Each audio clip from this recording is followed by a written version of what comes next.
সিদরাতুল মুনতাহা, তার উপরে আল্লাহর আরশ, তার উপরে আল্লাহর কুরসি, সেখানে আল্লাহ তাআলা সমাসীন।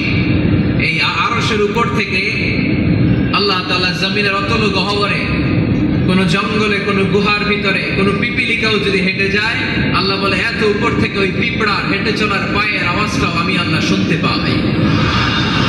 এজন্য কেউ যেটা শোনে না শোনে কে, কেউ যেটা দেখে না দেখে কে, কেউ যেটা পারে না পারে কে। আওয়াজ করে বলেন, আল্লাহ কি আমাদের কাছে না দূরে? আমার বাবা মা আমার যত কাছে, তার চাইতো আমার বেশি কাছের কে? আমার স্ত্রী আমার যত কাছে, তার চাইতো আমার বেশি কাছের কে? আমি আমার যত কাছে, তার চাইতো আমার বেশি কাছের কে? আল্লাহ তাআলা তিনি যে আমাদের কাছে, এটা বোঝানোর জন্য তিনি কোরআনে দুটি শব্দ ব্যবহার করেছেন। আওয়াজ করে বলতে হবে, কটি? দুটি। এক জায়গায় ব্যবহার করেছেন করিব, আরেক জায়গায় ব্যবহার করেছেন আকরাব।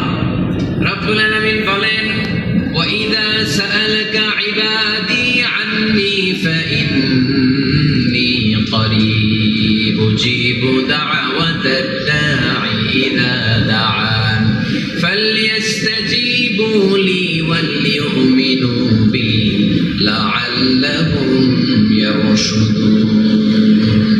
রব্বুল আলামিন বলেন, নবী হে, আমার বান্দারা যখন তোমাকে জিজ্ঞেস করে আমি কোথায়, তুমি বলে দাও ইন্নী করিব, আমি কাছে। আল্লাহু আকবার, তিনি কাছে। আল্লাহর হাবিব সাল্লাল্লাহু আলাইহি ওয়াসাল্লামকে আল্লাহ কমান্ড দিলেন, আপনি বলে দেন যখনই উম্মতেরা জিজ্ঞেস করবে আল্লাহ কোথায়, আমি কোথায়, আপনি বলে দেন ফাইন্নী করিব, আমি কাছে। আরেক জায়গায় আল্লাহ ব্যবহার করলেন আকরাব।